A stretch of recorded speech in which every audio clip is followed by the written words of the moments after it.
नमस्कार। एमजी अध्ययन पॉइंट पर आपका हार्दिक अभिनंदन है। नए वीडियो के साथ फिर आपके बीच में हाजिर हैं और आज जिस विचारक को डिस्कस करने वाले हैं उस विचारक का नाम है कौटिल्य।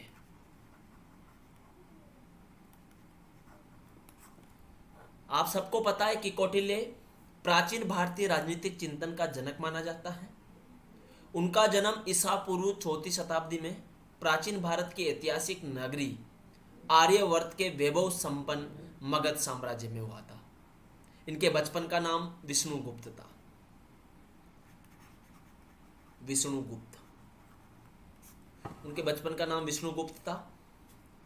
और मित्रों, कौटिल्य के बारे में कहा जाता है कि कौटिल्य एक कुशाग्र बुद्धि के व्यक्ति थे जिन्होंने मगध साम्राज्य में जन्म लेने के बाद एक विशाल साम्राज्य की तरफ ले जाने का काम किया था।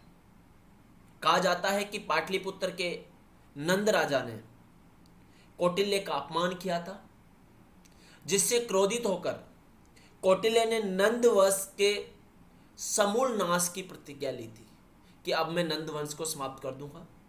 अंतोगत्वा चंद्रगुप्त मौर्य को प्रधानमंत्री बनाकर नंद वंश को जड़ से उखाड़ फेंका और मान मौर्य साम्राज्य की नींव रखी। इसलिए कहा जाता है कि मौर्य साम्राज्य की नींव में चंद्रगुप्त मौर्य को जिस प्रकार से एक मान साम्राज्य का शासक सौंपने के पीछे किसी का माइंड था तो वह कौटिल्य का था। मैं यहाँ पर एक फेमस स्टेटमेंट आप देख पा रहे होंगे, it is not good for a wise man to live in a city where people break the law.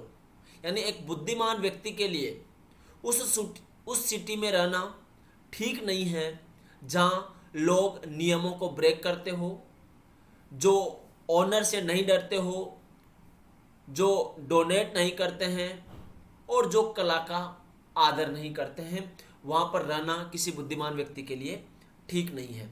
आज हम इस क्लास के अंदर कौटिल्य के संबंधित 10 से 15 क्वेश्चंस को देखने का प्रयास करेंगे और हम यह समझेंगे कि कौटिल्य के कौन से विचार ऐसे हैं जिन्होंने किसी न किसी रूप में कौटिल्य की उस व्यवहारिकता को, उस कुशाग्रता को स्पष्ट करते हैं जो आज हम उनको पढ़ने के लिए आतुर हो रहे हैं या हमारे सिलेबस का वह हिस्सा है। मित्रों, जैसा कि मैंने बताया कि कौटिल्य एक महान राजनीतिक चिंतन थे, प्राचीन भारतीय चिंतनों में उनको गिना जाता है।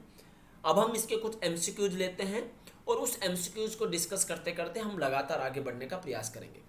पहला एमसीक्यू आपके समक्ष दिख रहा होगा आपको स्क्रीन पे, वह यह है कि कौटिल्य के संबंध में असत्य है, यानी कौन सा स्टेटमेंट गलत है जो कौटिल्य के संबंध में ठीक नहीं है। कौटिल्य वर्ण व्यवस्था का पक्षधर था, महिला उत्तराधिकार का समर्थक नहीं था, धर्मनिरपेक्ष राजनीति या राज्य का समर्थक था। कौटिल्य प्रथम विचारक हैं जिसने चेतनापूर्वक अखिल भारतीय साम्राज्य बनाने की आवश्यकता पर बोल दिया। मित्रों देखो, जब कौटिल्य की सामाजिक व्यवस्था को आप देखोगे तो सामाजिक व्यवस्था के अंदर उन्होंने वर्ण व्यवस्था की पैरवी की है। कौटिल्य ने कहा है कि भाई मनु के समान ही वर्ण व्यवस्था होनी चाहिए। हालांकि अगर हम कहें तो कौटिल्य की वर्ण व्यवस्था मनु की तुलना में अधिक उदार है, क्योंकि उसने वर्णों के कार्यों के स्थानांतरण की चर्चा की है। यानी कोई शूद्र है और वह कुशाग्र बुद्धि का है तो क्षत्रिय बनना चाहता है तो बन सकता है, ये ट्रांसफर हो सकता है। मनु ने बोला था ट्रांसफर नहीं हो सकता, लेकिन कौटिल्य ने ट्रांसफर की बात किया। और यह भी है कि पहली बार कौटिल्य ने स्पष्ट रूप से महिलाओं को राज्य के उत्तराधिकारी देने का समर्थन किया था। तो यहां पर एक स्टेटमेंट मुझे दिख रहा है, अटपटा सा लग रहा है कि महिला उत्तराधिकार का समर्थन नहीं करता, तो कौटिल्य सामाजिक व्यवस्था के अंतर्गत इसका समर्थन करता है। तो इसका आंसर बी हो जाएगा, यानी बी गलत है। कौटिल्य के संबंध में जो स्टेटमेंट गलत है वह बी होगा। अगला क्वेश्चन, कौटिल्य का दंड सिद्धांत का आधारित था, यानी कौटिल्य का दंड सिद्धांत किस पर आधारित था? समानता पर, असमानता पर, स्वतंत्रता पर, नागरिकता पर। इसका आंसर क्या आएगा? कौटिल्य का जो दंड सिद्धांत था, देखो कौटिल्य दंड सिद्धांत की बात कब करता है? कौटिल्य बोलता है कि दंड और धर्म का वो कंसेप्ट जो उसका है अर्थशास्त्र में, वो इसलिए था कि धर्म यानी कर्तव्य की पालना के लिए दंड का डर होना जरूरी था। तो उन्होंने एक ऐसे दंड की बात की जो लोगों को कर्तव्य की तरफ आकर्षित करता हो, कर्तव्यों की तरफ ले जाता हो। तो यहाँ पर हम कहेंगे कि समानता पर तो आधारित नहीं था, स्वतंत्रता पर भी आधारित नहीं था, नागरिकता असमानता पर आधारित था। इसका आंसर बी हो जाएगा मित्रों। अगला क्वेश्चन, कौटिल्य समर्थक था। कौटिल्य किसका समर्थक था? निरंकुश तानाशाही का, लोकतांत्रिक राज्य का, कल्याणकारी राज्य का, या समाजवादी राज्य का? भाई देखो, कौटिल्य के राज्य की उत्पत्ति का जो सिद्धांत है, कैसे राज्य की उत्पत्ति हुई कौटिल्य की, या कौटिल्य की राज्य की उत्पत्ति के बारे में अगर हम एनालाइज करें, हम पढ़ने का प्रयास करें, तो हम देखते हैं कि मत्स्य न्याय का कंसेप्ट था। यानी जिसके पास जो पावर है, लट है, वही अधिकार कर रहा था, वही वर्चस्व दिखा रहा था। और मत्स्य न्याय में शक्तिशाली मानव और दुर्लभ मानव के बीच संघर्ष की स्थिति बनी हुई थी। तो ऐसे में दंड व्यवस्था को बनाए रखने के लिए, दंड व्यवस्था को लागू करने के लिए राज्य की उत्पत्ति हुई। और यह एक सोशल कॉन्ट्रैक्ट की भांति होता है। कौटिल्य कहता है कि मनुष्य ने आपस में समझौता करके विश्वमान के पुत्र मनु को अपना राजा बनाया। लोगों के अनाज की उपज का 1/6% अनाज और व्यापार से प्राप्त 1/10% भाग राजा के लिए निश्चित किया गया, और बदले में राजा उनको सुरक्षा देगा। तो कहीं ना कहीं यहां पर एक तत्व जो हमें देखने को मिल रहा है, कल्याणकारी राज्य का दिख रहा है, वेलफेयर स्टेट का यहां पर दिख रहा है। तो निरंकुश तानाशाही का नहीं था, लोकतांत्रिकरण भी नहीं था, समाजवादी भी नहीं था, कल्याणकारी राज्य के कंसेप्ट के साथ यह स्टेटमेंट उनका मिल रहा है। अगला क्वेश्चन, कौटिल्य समर्थक था लोकतंत्र का, गणतंत्र का, राजतंत्र का और निरंकुश तंत्र का। अभी हमने डिस्कस किया कि वह विश्वमान के पुत्र मनु को अपना राजा मानने लगा था। तो राजतंत्र का समर्थन था, राजा की बात कर रहा था, और राजा को व्यापार और अनाज का कुछ हिस्सा 1/10, 1/6 देना होता था, और वह राजा दंड व्यवस्था लागू करता था, और दंड व्यवस्था लागू करके सुरक्षा प्रदान करता था।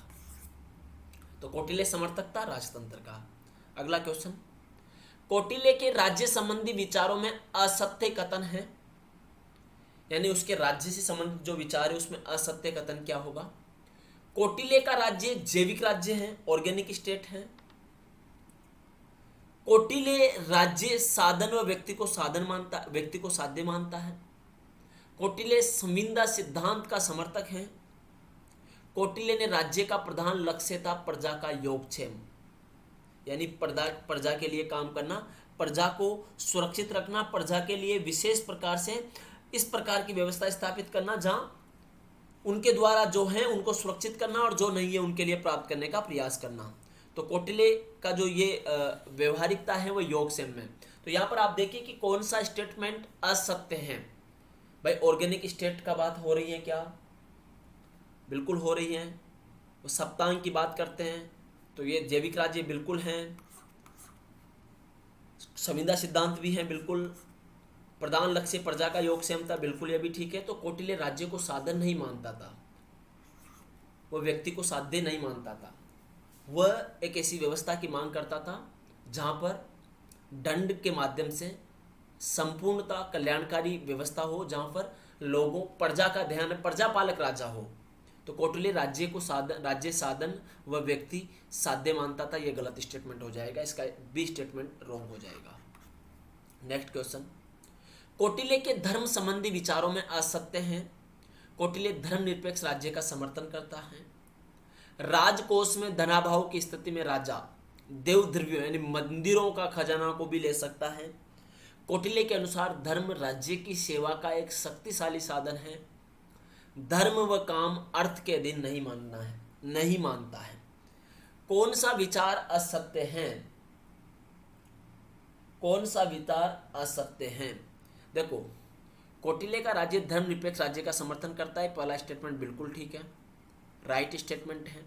राजकोष में धनाभाव की स्थिति में राजा देव द्रव्य यानी मंदिरों के खजाने को यूज में कर सकता है, बिल्कुल कर सकता है। अनुसार धर्म राज्य की सेवा का एक शक्तिशाली साधन है, यह भी बिल्कुल ठीक है। धर्म व काम अर्थ के अधीन नहीं मानता है, यह गलत हो जाएगा। ये स्टेटमेंट इनका गलत हो जाएगा, तो डी स्टेटमेंट गलत हो जाएगा। 1, 2 और 3 ठीक है। अगला क्वेश्चन, कौटिल्य का राज्य है, यही राज्य पर बहुत सारे क्वेश्चन हमने बना दिया। तो संरचनात्मक हैं, बिल्कुल हैं। विकासात्मक हैं, बिल्कुल हैं। वितरणात्मक हैं, बिल्कुल हैं। उपयुक्त सभी, इसका डी आंसर हो जाएगा, डी आंसर इसका आ जाएगा। अगला क्वेश्चन, राज्य की मंत्रिपरिषद में कौटिल्य कितने मंत्रियों की नियुक्ति का समर्थन करता है? यूजीसी नेट और डीओईटी असिस्टेंट प्रोफेसर, एचपीएससी और राजस्थान असिस्टेंट प्रोफेसर के एग्जाम के लिए बहुत इंपॉर्टेंट क्वेश्चन है। राज्य की मंत्रिपरिषद में कौटिल्य कितने मंत्रियों की नियुक्ति का समर्थन करता था? यहां पर देखने वाली बात है। 2/3, 3/4, 5/6 या 7/8 कितना करता था? आप बताइए। तो इसका आंसर हो जाएगा बी, 3/4। याद रखना, 3/4 मंत्रियों की नियुक्ति की वो समर्थन करता था मंत्रिपरिषद में। अगला क्वेश्चन, अर्थशास्त्र से संबंधित असत्य कथन है। देखो, अर्थशास्त्र कौटिल्य का एक महान काम है और अर्थशास्त्र की रचना गद्य एवं पद्य दोनों में उन्होंने की है। अर्थशास्त्र के बारे में अगर मैं आप लोगों को बताने का प्रयास करूं तो मित्रों, अर्थशास्त्र के अंतर्गत 15 अधिकरण,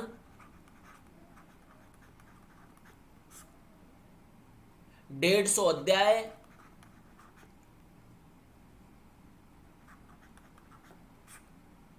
व 180 प्रकरण है।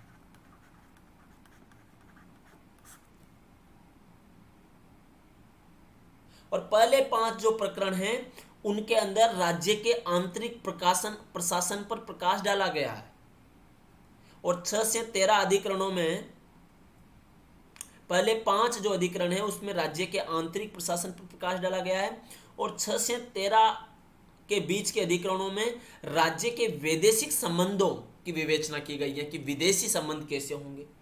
और शेष 2 अधिकरणों में राज्य के अन्य विषयों की चर्चा की गई है। मित्रों, अर्थशास्त्र में सरकार के 34 भागों का उल्लेख है।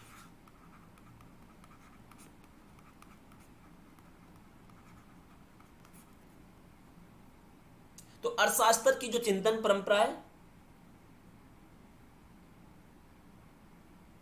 वो सामान्य तौर पर कौटिल्य के चिंतन से एक स्पष्ट रूप से झलक कर आती है।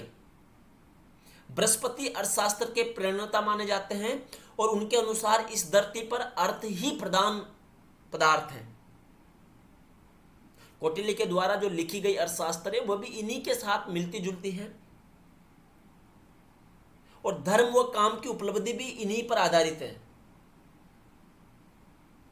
कौटिल्य यहां पर अर्थ का अभिप्राय मनुष्य से में बसी भूमि से लगाते हैं कि मनुष्य से द्वारा बसी गई भूमि अर्थ है। और अर्थशास्त्र वह है जिससे मनुष्य से बसी भूमि का लाभ व उसके पालन करने के उपायों का वर्णन भी किया गया है।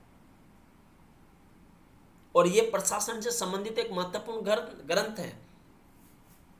तो यहां पर अब बताए गए कि अर्थशास्त्र से संबंधित असत्य कथन क्या है। अर्थशास्त्र में 15 अधिकरण, 180 प्रकरण, 150 अध्याय और 6000 श्लोक हैं।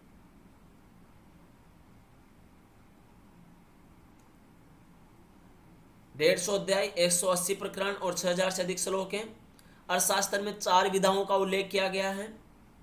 अर्थशास्त्र में राज्य की उत्पत्ति विषय सिद्धांत को स्पष्ट किया गया है। देखिए बताया गया ना कि पहले के जो प्रकरण हैं उनके अंदर ये स्पष्ट किया गया है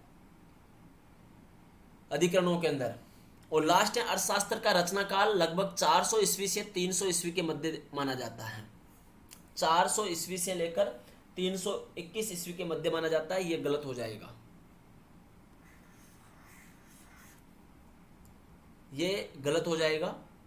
देखो आपको पता है ईसा पूर्व 14वीं सदी के अंदर कौटिल्य का जन्म हुआ था और उसी के दौरान उसके बाद उन्होंने लिखा था, तो ये कार्यकाल इसका गलत हो जाएगा, 400 से 321 ईस्वी नहीं आएगा यहाँ पर। अगला क्वेश्चन, अर्थशास्त्र का विषय क्या है? अर्थशास्त्र का विषय क्या है? अर्थ विषयक, दंड विषयक, राजनीति विषयक, उपरोक्त सभी। तो अर्थशास्त्र में सभी के बारे में बात की गई है, उपरोक्त सभी, डी आंसर आ जाएगा। भाई अर्थ के बारे में बात की गई है, दंड नीति के बारे में बात की गई है, राजनीतिक विषय के बारे में बात की गई है।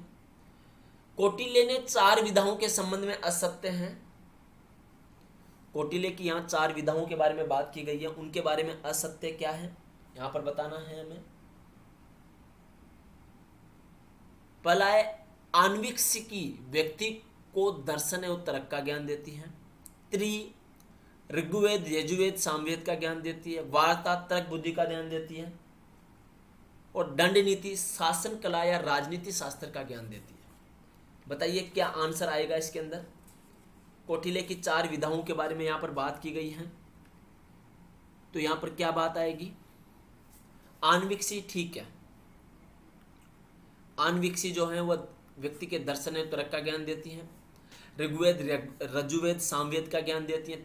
दंड नीति शासन कला या राजनीति शास्त्र का ज्ञान देती है।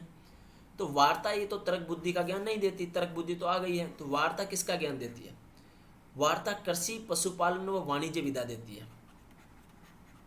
कृषि, पशुपालन व वाणिज्य विधा।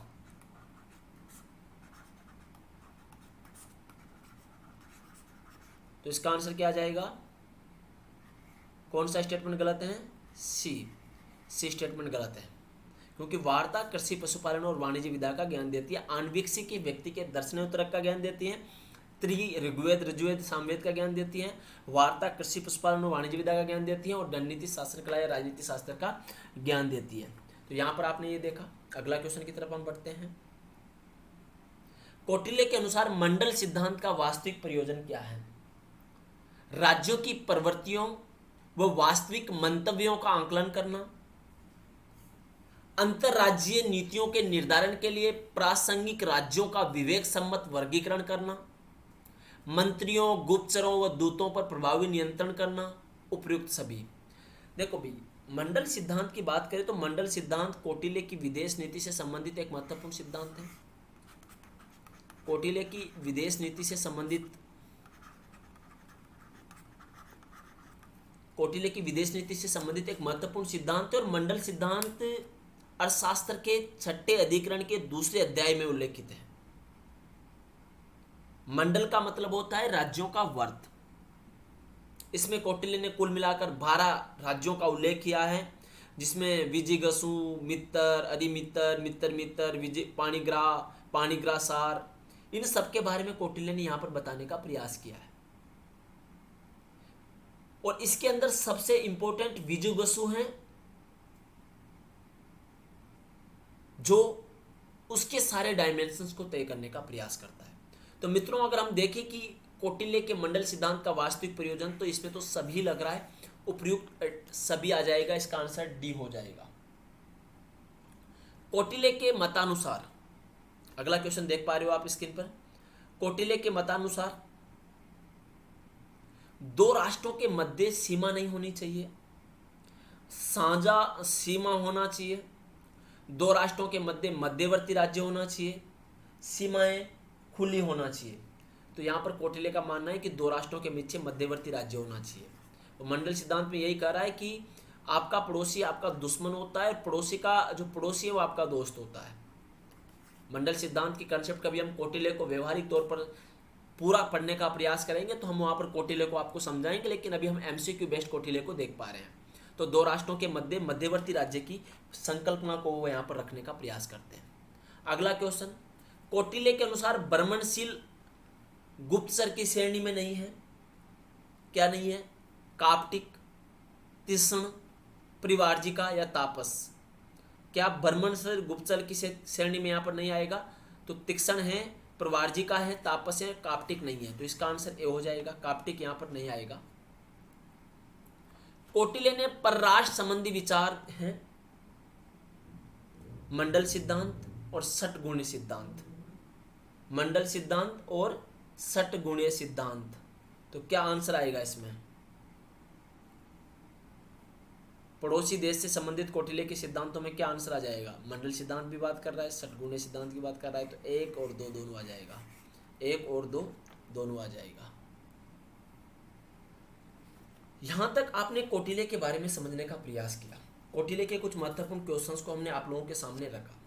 लेकिन मित्रों, जब आप कौटिल्य को पढ़ते हो तो कौटिल्य में कुछ फैक्चुअल चीजें ऐसी होती हैं जो आप लोगों के लिए जानना बहुत जरूरी हो जाता है।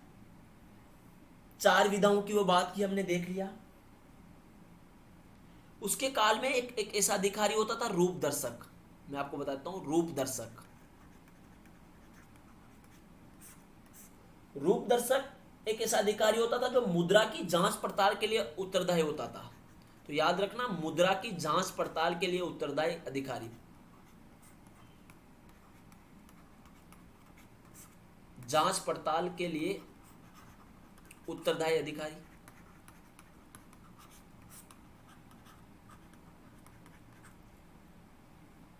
कौटिल्य ने राजा की दिनचर्या में दिन व रात को 8-8 भागों में विभाजित किया, जिसमें प्रत्येक भाग में 1.5 घंटे का होगा। और कौटिल्य मानता था कि उसके राजा में 4 प्रकार के गुण होना चाहिए: अभिगामी गुण, प्रज्ञा गुण, उत्साह गुण और आत्मसम्मत गुण। ये 4 प्रकार के गुणों की बात उन्होंने कही। और उन्होंने 4 प्रकार के न्यायालयों का भी उल्लेख अपने अर्थशास्त्र में किया है, जिसके अंतर्गत जनपद संधि न्यायालय, संग्रहण न्यायालय, द्रोणमुख न्यायालय और स्थानीय न्यायालय। 4 न्यायालयों की बात की है। तो कभी पूछा जाए कि कौटिल्य ने कितने न्यायालयों की बात की गई, तो 4 न्यायालयों की बात की गई है। कौटिल्य ने अपने अर्थशास्त्र में 17 प्रकार के कानूनों का वर्णन किया है। 17 प्रकार के। तो याद रखना, 4 न्यायालय, 17 प्रकार के कानून।